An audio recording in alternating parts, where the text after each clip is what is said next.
Hi friends, എല്ലാവർക്കും നമ്മളെ പുതിയൊരു വീഡിയോയിലേക്ക് സ്വാഗതം. ഇന്ന് നമ്മൾ തയ്യാറാക്കാൻ പോകുന്നത് നമ്മളെ ചായക്കടയിൽ നിന്നൊക്കെ നമ്മൾ കഴിക്കുന്ന ബോണ്ട ഉണ്ടല്ലോ, സ്വീറ്റ് ബോണ്ട എന്ന് പറയും, ഉണ്ടംപൊരി എന്നൊക്കെ പറയും. അപ്പോൾ ഇത് നമുക്ക് വളരെ സിമ്പിളായിട്ട് നമ്മൾ ചായക്കടയിൽ നിന്നൊക്കെ കഴിക്കുന്ന അതേ ടേസ്റ്റിൽ നമ്മുടെ വീട്ടിൽ തന്നെ തയ്യാറാക്കി എടുക്കാൻ പറ്റും കേട്ടോ. അപ്പോൾ വളരെ സിമ്പിളാണ്, 4 മണിക്ക് ചൂട് ചായയുടെ കൂടെ കഴിക്കാനായിട്ട് അടിപൊളി കോമ്പിനേഷനാണ്. അപ്പോൾ നമുക്കിത് എങ്ങനെയാണ് തയ്യാറാക്കാൻ നോക്കിയാലോ.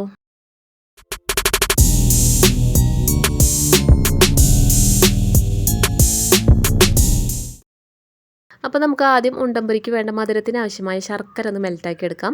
അപ്പോൾ അതിനായിട്ട് ഈ ഒരു വലുപ്പത്തിലുള്ള 3 അച്ച് ശർക്കരയാണ് ഞാൻ എടുത്തിട്ടുള്ളത്. ഇതിലേക്ക് നമ്മളൊരു അര ഗ്ലാസ് വെള്ളം ഒഴിച്ചെടുത്തിട്ട് ഇതൊന്ന് മെൽറ്റാക്കി എടുക്കണം കേട്ടോ ആദ്യം. അപ്പോൾ നിങ്ങൾക്ക് മധുരത്തിനനുസരിച്ച് ശർക്കരയുടെ എണ്ണം കൂട്ടുകയും കുറയ്ക്കുകയൊക്കെ ചെയ്യാം. ഇനി നമുക്കിതൊന്ന് മെൽറ്റാക്കി എടുക്കാനായിട്ട് ഗ്യാസ് സ്റ്റോപ്പിലേക്ക് വെച്ച് കൊടുത്തിട്ടുണ്ട്. അപ്പോൾ പെട്ടെന്നൊന്ന് തിളച്ച് വരാനായിട്ട് നമുക്കൊന്ന് മൂടി വെച്ച് കൊടുക്കാം. മൂടി വെച്ചിട്ട് നമ്മൾ ശർക്കര ഒന്ന് മെൽറ്റാക്കി എടുക്കാം കേട്ടോ. അങ്ങനെ ഇപ്പോൾ നമ്മുടെ ശർക്കര കംപ്ലീറ്റ് ആയിട്ട് മെൽറ്റായിട്ട് വന്നിട്ടുണ്ട് കേട്ടോ. കണ്ടില്ലേ, ഇതുപോലെ മെൽറ്റായി വന്നാൽ മതി. ഉരുകി നമ്മൾ കുറുക്കിയെടുക്കൊന്നും വേണ്ട, ജസ്റ്റ് ആ ശർക്കരയൊക്കെ ഒന്ന് കംപ്ലീറ്റ് മെൽറ്റായാൽ മതി. ഇനി നമുക്ക് ഫ്ലെയിം ഓഫ് ആക്കിയിട്ട് ഇതൊന്ന് ചൂടാറാനായിട്ട് നമുക്കിതൊന്ന് മാറ്റി വെക്കാം കേട്ടോ. അപ്പോൾ നമുക്ക് ഇനി അടുത്തതായിട്ട് ചെയ്യാനുള്ളത് നമ്മൾ ബോണ്ട തയ്യാറാക്കാനായിട്ടുള്ള ഗോതമ്പ് പൊടി എടുക്കാം. അപ്പോൾ ഞാനൊരു പാത്രത്തിലേക്ക് നമ്മൾ ഈ ഒരു കപ്പിൽ ഒരു 3 കപ്പ് ഗോതമ്പ് പൊടിയാണ് എടുക്കുന്നത് കേട്ടോ. ഇതിലേക്ക് നമ്മൾ ഗോതമ്പ് പൊടി മാത്രമാണ് ചേർക്കുന്നത്, റവയും മൈദയൊന്നും ചേർക്കുന്നില്ല കേട്ടോ. ജസ്റ്റ് ഗോതമ്പ് പൊടി മാത്രം യൂസ് ചെയ്തിട്ടാണ് തയ്യാറാക്കുന്നത്. അപ്പോൾ ഇതേ നമ്മൾ 3 കപ്പ് ഗോതമ്പ് പൊടി ഇട്ട് കൊടുത്തിട്ടുണ്ട്. ഇത് നന്നായിട്ട് നമുക്കൊന്ന് അരിച്ച് ഒന്ന് മാറ്റി വയ്ക്കാം കേട്ടോ. ഇനി നമുക്കിതിലേക്ക് അടുത്തതായിട്ട് വേണ്ടത് നേന്ത്രപ്പഴമാണ് കേട്ടോ. അപ്പോൾ ഞാനിവിടെ നേന്ത്രപ്പഴം വെച്ചിട്ടാണ് ഇത് ചെയ്യുന്നത്. നേന്ത്രപ്പഴം വെച്ച് ചെയ്യുമ്പോൾ പ്രത്യേക ടേസ്റ്റ് തന്നെയാണ് കേട്ടോ. അപ്പോൾ അതേ നമ്മൾ അത്യാവശ്യം വലിപ്പമുള്ള ഒരു നേന്ത്രപ്പഴം എടുത്തിട്ടുണ്ട്. അപ്പോൾ നന്നായിട്ട് പഴുത്തിട്ടുള്ള നേന്ത്രപ്പഴം എടുത്തോളൂ കേട്ടോ. പഴുപ്പ് കുറഞ്ഞ നേന്ത്രപ്പഴമായി കഴിഞ്ഞാൽ അത്രയും ടേസ്റ്റ് ഉണ്ടാവില്ല. അപ്പോൾ നല്ല പഴുത്ത നേന്ത്രപ്പഴം നമുക്ക് മിക്സിയുടെ ജാറിലേക്ക് ഇതുപോലെ ഒന്ന് കട്ട് ചെയ്തിട്ട് കൊടുക്കാം കേട്ടോ. ഇത് നമുക്ക് മിക്സിയുടെ ചെറിയ ജാറിലിട്ടിട്ട് ഒന്ന് അരച്ച് പേസ്റ്റാക്കി എടുക്കാനുണ്ട്. ഇനി നിങ്ങൾക്ക് നേന്ത്രപ്പഴത്തിന് പകരം വേണമെങ്കിൽ ചെറുപഴം വെച്ച് ചെയ്യാം, അതുപോലെ റോബസ്റ്റ് പഴമൊക്കെ വെച്ച് ചെയ്യാം കേട്ടോ. പക്ഷേ നമ്മൾ ഈ ഒരു നേന്ത്രപ്പഴം വെച്ച് ചെയ്യുമ്പോഴാണ് ശരിക്കും ആ ചായക്കടയിലത്തെ അതേ ടേസ്റ്റ് കിട്ടുന്നത്. അപ്പോൾ നമുക്ക് എന്തായാലും ഇതൊന്ന് അരച്ച് പേസ്റ്റാക്കി എടുക്കാം. വെള്ളം ഒഴിക്കരുത് കേട്ടോ, ഇങ്ങനെ തന്നെ ഒന്ന് പേസ്റ്റാക്കി എടുത്തിട്ട് വരാം. ഇനി നമുക്ക് അടുത്തതായിട്ട് ഇതിലേക്ക് ഒരു ഫ്ലേവറിന് വേണ്ടിയിട്ട് ഒരു 3 ഏലക്കായ കൂടി ഞാൻ ഇട്ട് കൊടുക്കുന്നുണ്ട് കേട്ടോ. അപ്പോൾ ഈ ഏലക്കായ ഇട്ട് കൊടുത്തിട്ട് നമുക്കിത് നന്നായിട്ട് അരച്ചെടുക്കാം. അങ്ങനത്തെ നമ്മൾ ഏലക്കായും കൂടി ഇട്ടിട്ട് നന്നായിട്ട് അരച്ചെടുത്തിട്ടുണ്ട് കേട്ടോ. ഏലക്കായ നല്ലപോലെ അരഞ്ഞ് കിട്ടണം, തട്ടും തരുന്നും ഉണ്ടാവരുത്. ഇനി ഇത് നമ്മൾ നേരത്തെ അരിച്ച് വെച്ചിട്ടുള്ള നമ്മൾ ഗോതമ്പ് പൊടിയിലേക്ക് ചേർത്ത് കൊടുക്കാം കേട്ടോ. ഗോതമ്പ് പൊടി അരിക്കാനായിട്ട് ആരും മറന്നു വരുത് കേട്ടോ. ഗോതമ്പ് പൊടി അരിച്ചിട്ട് തന്നെ നമ്മളിതിലേക്ക് എടുക്കണം. ഇനി നമുക്കിതിലേക്ക് കുറച്ചും കൂടി ടേസ്റ്റ് കൂട്ടാൻ വേണ്ടിയിട്ട് കുറച്ച് തേങ്ങാക്കൊത്ത് ചേർത്ത് കൊടുക്കാം കേട്ടോ.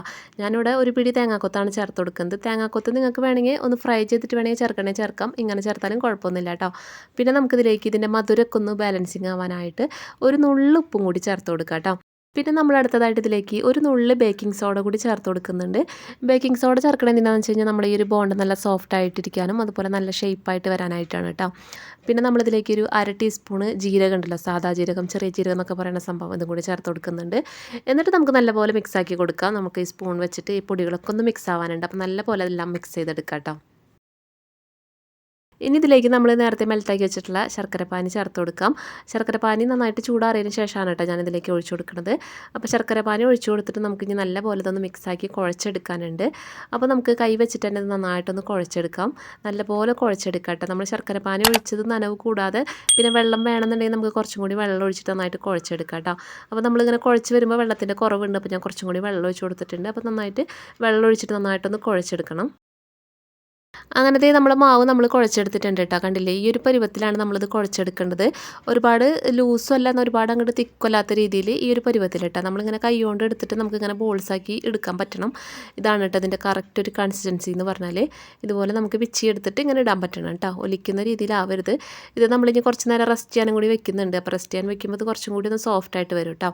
അപ്പോൾ ഈ ഒരു പരുവത്തിലാണ് നമ്മളിത് കുഴച്ചെടുക്കേണ്ടത്. ഇനി നമുക്കിത് റെസ്റ്റ് ചെയ്യാനായിട്ട് മാറ്റി വയ്ക്കാം.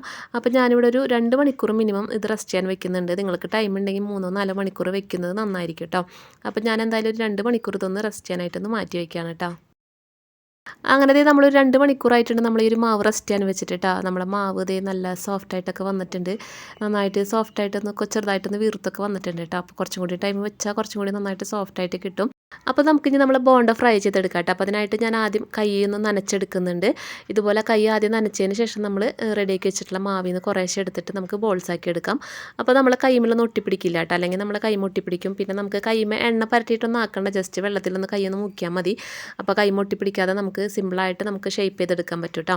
അപ്പോൾ കണ്ടില്ലേ, ഞാൻ ഈ ഒരു വലുപ്പത്തിലാണ് കേട്ടോ ആക്കിയെടുക്കുന്നത്. നിങ്ങൾക്ക് ഇഷ്ടമുള്ള വലുപ്പത്തിലാക്കാം, വേണമെങ്കിൽ സൈസ് കൂട്ടുകയും കുറയ്ക്കുകയൊക്കെ ചെയ്യാം.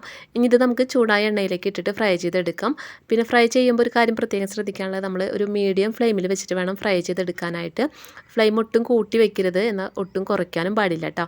അപ്പോൾ മീഡിയത്തിൽ വെച്ചിട്ട് നമുക്ക് തിരിച്ചും മറിച്ചൊക്കെ ഇട്ട് കൊടുത്തിട്ട് ഫ്രൈ ചെയ്തെടുക്കാം കേട്ടോ. ഇതിൻ്റെ ഉള്ളൊക്കെ കറക്റ്റായിട്ട് കുക്കാവാനാണ് നമ്മൾ മീഡിയം ഫ്ലെയിമിൽ വെക്കുന്നത്. ഫ്ലെയിം കൂട്ടി വെച്ചാൽ പെട്ടെന്ന് ഇതിൻ്റെ കളറ് മാറും, പക്ഷേ ഉള്ളിൽ കുക്കായിട്ടും ഉണ്ടാവില്ല കേട്ടോ.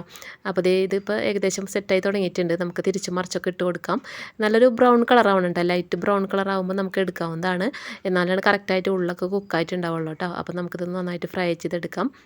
അപ്പോൾ ഇത് വളരെ സിമ്പിളായിട്ട് നമുക്ക് വീട്ടിൽ തയ്യാറാക്കി എടുക്കാൻ പറ്റിയ അടിപൊളി ബോണ്ടയാണ് കേട്ടോ. നമ്മൾ കടയിൽ നിന്നൊക്കെ പൈസയൊക്കെ കൊടുത്ത് വാങ്ങിക്കുന്ന അതേ ടേസ്റ്റിലുള്ള ബോണ്ട നമുക്ക് സിമ്പിളായിട്ട് നമ്മുടെ വീട്ടിൽ തന്നെ തയ്യാറാക്കി എടുക്കാം കേട്ടോ. കണ്ടില്ലേ, ഇപ്പോൾ ഇതിൻ്റെ കറക്റ്റ് കളർ എന്ന് പറഞ്ഞാൽ ഇതാണ് കേട്ടോ. ഈ കളറായി കഴിഞ്ഞാൽ നമുക്ക് കോരിയെടുക്കാം. ഇതുപോലെ ഒരു ബ്രൗൺ കളറായി കഴിഞ്ഞാൽ പെട്ടെന്ന് തന്നെ കോരിയെടുക്കാം കേട്ടോ. ഒരുപാട് ഡാർക്ക് ആവണ്ട. കണ്ടില്ലേ, നമ്മൾ ബോണ്ട ഇവിടെ റെഡി ആയിട്ടുണ്ട്. നല്ല പെർഫെക്റ്റ് ആയിട്ട് തന്നെ കിട്ടിയിട്ടുണ്ട് കേട്ടോ. നല്ല ഷേപ്പിലും വന്നിട്ടുണ്ട്, നല്ലപോലെ വീർത്തൊക്കെ വന്നിട്ടുണ്ട് കേട്ടോ. അപ്പോൾ ഇതുപോലെ നമുക്ക് ഫ്രൈ ചെയ്തെടുക്കാം.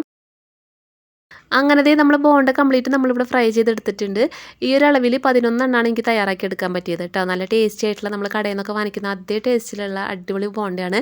തീർച്ചയായിട്ടും എല്ലാവരും ട്രൈ ചെയ്ത് നോക്കട്ടെ. കുട്ടികൾക്കൊക്കെ 4 മണിക്ക് സ്കൂളിലോട്ട് വരുമ്പോൾ ഒക്കെ തയ്യാറാക്കി കൊടുക്കുക.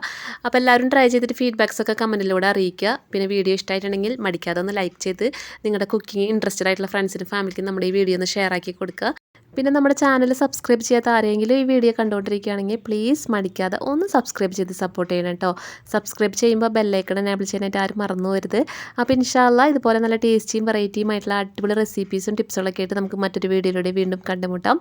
അപ്പോൾ ഇതുവരെ വീഡിയോ കണ്ട് സപ്പോർട്ട് ചെയ്ത എല്ലാവർക്കും ഒരുപാട് നന്ദി. താങ്ക്